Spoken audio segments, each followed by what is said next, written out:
Good morning, traders. It is Monday, June 24th. I'm Jonathan van Clute with Stock Navigators. Quick reminder, make sure you hit that thumbs up button on the video.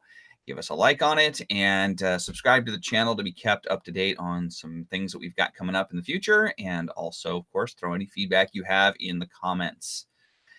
For now, let's take a look at the S&P 500, and market is trying to hang on to these gains right now. We are basically sideways right at this moment and have been since yesterday, yesterday being Sunday, and the market opened but didn't really go anywhere. Not that surprising for a Sunday. And right now, the market's just wanting to figure out, pick a lane, basically, pick a direction. The oscillator is getting weaker and weaker and weaker and weaker. You can see it on the 60-minute chart very clearly. So it does not look like we have a lot of upside momentum here. I would not be at all surprised to see a little bit of a pullback, especially given that we just double topped right here at the all-time highs, came like $1 away from it. So we'll have to see. The market could have room to go higher. Given that we believe at the moment this was the bottom of wave 2, which means this is a wave 3, which means it could have a considerable amount of room left to go to the upside. But we don't know right now what the market wants to do. It's going to all depend on the buyers coming in. If the buyers are confident enough in just the global situation, the market situation, and everything else, then they will buy this market up, break the all-time highs, and we will continue higher. But right this instant, anyway, it's not really looking good for that. So a pullback is potentially on the menu here. But pretty much as long as we can stay above first line of defense is this low here. And as long as we can stay above that, then this market can hang on to some of these gains. Right now, though, you can see that was a pullback right to the 50 SMA. And right now, because the market's been going sideways here on the 60-minute chart, it has caught up. The 50 SMA has caught up to current price, and that's where we are right now. So the question is going to be, can the market use that level as a launching pad and launch itself higher and get up over this level? Or is this as good as we're going to get and we're going to sell off from here? We'll have to see what we get at the opening bell in about 45 minutes, but it could really go either direction right now. We've already been up somewhat so far overnight. We have moved up from down here and had a nice little run up, but I mean, still, that's easily within this sideways range. And it is kind of a slight wedge even. You can see here, there's a little bit of a wedge shape here, kind of a pennant almost forming. So it's possible that that's what we have as well, that we have a pennant forming, and then we're going to launch higher from here and have a continuation. So we'll have to see what happens. If we do break higher, then you could probably reasonably use the flagpole here as the target. So plot that same distance up above, and you've got a possible target area to aim for on the daily chart. And of course, on a 60-minute chart, you may be able to just take advantage of short intraday moves as they happen. Right now, technically speaking, no question, the uptrend is intact.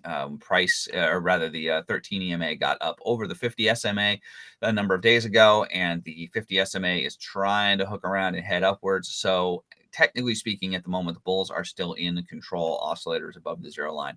Everything is still bullish. So, you know, trading wise, assuming we can establish an up trend and upwards moving momentum, then we're still going to want to be trading to the long side for sure. All right, let's take a peek at the Russell 2000 RTY, and it looks pretty much exactly the same, at least as far as the current time frame goes. So we did have a little bit more of a pullback here on the RTY, but it pulled back to the 50 and now has bounced back up above it again. So right now, anyhow, the bulls are in control and are trying to hang on to that. You can see the daily oscillator is up above its zero line. 13 EMA has crossed, has turned upwards, but has not yet crossed the 50. So there's a little bit of possibility that this market could come down further. Right now on the 60-minute, oscillators below the zero line, but we are still in a pattern of higher highs and higher lows. So so far, anyhow, it's looking like the bulls are still hanging on, but I think the open this morning, the first hour or so, is going to be an important time frame for this market to see what it's going to do. extending from what I believe to be a wave 1 to the wave 2, plotting our wave 3. We're looking at being able to get somewhere up in this area up here. So it's got some room to go, potentially up to 1600 to 1700, somewhere in that range. Of course, the all-time highs of this market are up here at just over the actually back here, sorry, just over 1700. So we've got the possibility of getting to maybe somewhere up in this area here, unless something happens and the buyers want it bad enough, they could push it all the way up to challenge the all-time highs. We would have to see if that can happen, but at this moment anyway, I'm thinking the bulls technically are in charge still. We still have higher highs and higher lows happening on the daily. So the 50, I think, is a critical level. We need to watch very carefully to see if price is able to hold above the 50 or not, and certainly if it's able to take out this level here, this high, and then continue to march higher and watch for some follow through. Crude oil has had a great reversal and really nice push up, and then all of a sudden it's kind of running out of steam. It's running out here, and I would not be at all surprised to see a bit of a pullback before being able to continue to march higher. Right now, anyhow, the 13 has also, as with the RTY, the 13 EMA has turned around, is definitely heading up, but it's got a ways to go before it can get over the 50. So the 50 is still down. This is that transitional period we're in where the market is wanting to switch from bears in charge to bulls in charge, but it's not fully there yet. We're kind of in the midst of that transition. The oscillator is heading towards the zero line on the daily. Certainly, if it can cross above the zero line and hold, then we will have some significant follow through to the upside. The 60-minute has already done that. You can see it crossed very nicely and is now holding and increasing in strength with each push upwards. So right now, this instant, most recent candles, it's getting a bit divergent. Price is continuing to drift higher while the oscillator gets weaker and weaker. So I would not be at all surprised to see a pullback here at this level. Form a higher low on the daily and then be able to continue to march higher from there. So if you're wanting to buy in to oil right now, I would suggest you're probably waiting for a pullback. And if this market breaks higher, then again, you're waiting for a short-term counter trend, a short-term resistance of some sort to give you a bit of a pullback, give you an entry, and then continue higher from there. All right, gold has continued to break higher, and it is at a very critical level right now. It is flirting with this high here. In fact, let me move this. Whoops, that didn't work. Come on. There we go. And move that to right there. So this is the level it's flirting with. You can see it got right to it. And this 1415 level is very, very important. And if gold can get up over that level and hold up above that level, ideally see it break above, come back down and test, and then go higher, then we'll be looking at a real test of this level here. And if this area can be taken out, then most certainly the next big bull run in the precious metals, in gold especially, is definitely here. And we're going to be looking to head higher from there. So very good stuff happening for the gold bulls. Right now, oscillator on the daily getting stronger with this next push up. So that is a good sign. We have building momentum. We do on the 60-minute right now, however, we've got rising prices while the oscillator gets weaker and weaker. So right now, 60-minute is kind of projecting that this move here is a little bit too much, too fast. It's running out of steam. A pullback is likely ready to happen here at this level. So I would be cautious here about just blindly jumping in long. Ideally, we're going to see a little bit of a pullback, maybe on the 60, come down to the 50 SMA, something like that would be nice. Certainly on the daily, I mean, the 13 EMA is almost straight up. The 50 has hooked around and is going up. So yeah, this is just a completely parabolic move. And parabolic moves like this never last. Markets cannot go straight up for long.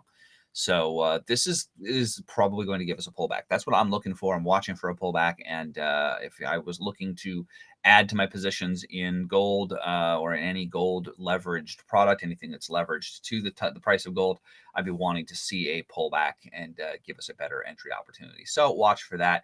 You're basically looking for something like this type of thing, looking for a counter trend pullback that then reverses, gets green again, and then heads higher. So watch for that. All right, natural gas is trying to reverse. We've got a little bit of green life here, one green candle. We've got the 60-minute here breaking out above the 50 SMA, wanting to head higher, oscillators above the zero line. So that's looking potentially good for gold. We might, for gold, excuse me, for natural gas.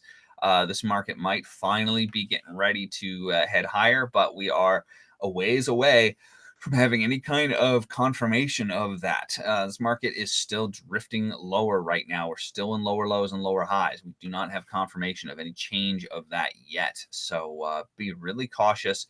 We would need to see on the 60-minute, we need to see this market break higher and then come back down, establish a higher low, and then head higher from there. So that's really what needs to be seen for natural gas to take this incredible downtrend and turn it around and start to get bullish. So no confirmation of that yet. If you're looking to get bullish in natural gas, I wait for that, watch for that. And of course, if you're a short-term trader, you're day trading or whatever, then you're just looking to capitalize on these short moves that last, an hour or two or sometimes less. So see what you can grab and watch for things like a cross of the zero line. That tends to have some nice follow through with it, and that's certainly what we got here. Once the oscillator crossed the zero line, there was a nice upside swing to be had there. So we'll have to see how much more momentum it can have in it. Right now, momentum is very, very low, so I don't know how far this is going to be able to go, but it is just the beginnings, and we'll have to see if it's got more life ahead. Right now, though, bears are very much in control. We're below the 50 and the 13. And only on the 60 has that begun to change. So daily is not yet confirming that. And last but not least, let's take a look at Bitcoin. And Bitcoin is just really trying hard to hang on to these gains. And so far, it's been able to do it. We've had this just meteoric rise. Bitcoin more than doubling in just a few months. And right now, it is kind of going sideways, but it's not really looking like it's giving much up. We do have a weakening oscillator on the 60-minute. You can see it, but price and the 50 SMA have caught up to one another. And right now, price is hanging and holding on above the 50 SMA. So that is a good sign. If Bitcoin can digest this big move, go sideways for long enough, then it might be able to launch the next move higher from this level. Otherwise, it's going to need to pull back, give us a bit of a correction. And I would expect that. I've been expecting the correction at about the 10,000 level, which incidentally, I kind of buried the lead here. The big thing is that Bitcoin is above 10,000 and right now is holding on to it, which is mighty impressive. It is actually close to 11,000. And I was kind of thinking it was going to have a harder time at that 10,000 level, but it actually just broke right on through it and it shot higher to the 11,000 level. So we have got definite strength here. As long as Bitcoin can hang on above this 10,000 psychological level that it just blew through so quickly, then we've got a real good likelihood of hanging on to these gains and establishing a platform to launch the next move higher. But I would be expecting a pullback at this level. That would just be the reasonable expectation. But I mean, this is crypto. Crypto is especially volatile and especially kind of crazy and especially kind of irrational sometimes. The people that want it bad. And if the buyers are determined enough to buy it, that's all that will really matter. So we are looking for Bitcoin to hang on to these gains. If it can go sideways long enough and hold on to them, then we're good from there. Ooh, excuse me, I had a sneeze sneak up on me. That was a surprise. So anyway, that's basically it for Bitcoin. Congrats to the Bitcoin bulls for pushing up through the 10,000 level like that and just not even looking back, just really, really breaking higher. Am I on my right session here? Yes, I am. Okay, so we even had a bit of a gap there, which we don't usually see. So that is interesting. Yeah. Okay. It gapped. That's just an unusual occurrence, but we did have a gap from one moment to the next there in Bitcoin. So the Bitcoin bulls are very, very firmly in charge. There's no question about it. And this market is wanting to head higher. So it is certainly getting into that parabolic territory, though. I mean, look at that 50 SMA. Look how steep that angle is. that kind of thing can't sustain for terribly long. So I'm still thinking there's going to be a pullback coming in the relatively near future. So watch out for that. And if you're looking to be a long-term Bitcoin buyer, that's probably going to be what you're looking for. Is you want to get in either on that pullback, or if it goes sideways for a good long time and lets price catch up, or this 50 SMA to catch up to price. That would be a good opportunity as well, like what we've seen here on the 60, where the 50 has caught up to price and right now is holding above it. So as long as price can hang above that, especially if we can get higher than the current most recent high, about a little over 11,000, we would certainly see continuation from there, or potentially anyway. But the oscillator has gotten very, very weak. So I'm concerned about that. I'm really watching for that pullback now. All right, last peek at the S&P. Nothing has changed. So let's just get ready for the day ahead. We've got the opening bell in just over 30 minutes. I'm going to go get ready for our premium trading room. So those of you who will be there, I'll see you there in a few minutes. And everybody else, I will be doing this again on Wednesday morning. So I'll see you then. Quick reminder again, of course, to give a thumbs up on this video and let us know if there's anything else we can do to help you in your trading. Put it in the feedback in the comments. Make sure you subscribe to the channel so you can be kept notified on what we've got going on. Excuse me, what we've got going on in the near future. That's it for me. I'm Jonathan Van Clute with Stock Navigators, wishing you have a great trading day ahead, and I will talk to you again on Wednesday. Take care, everybody. Bye-bye.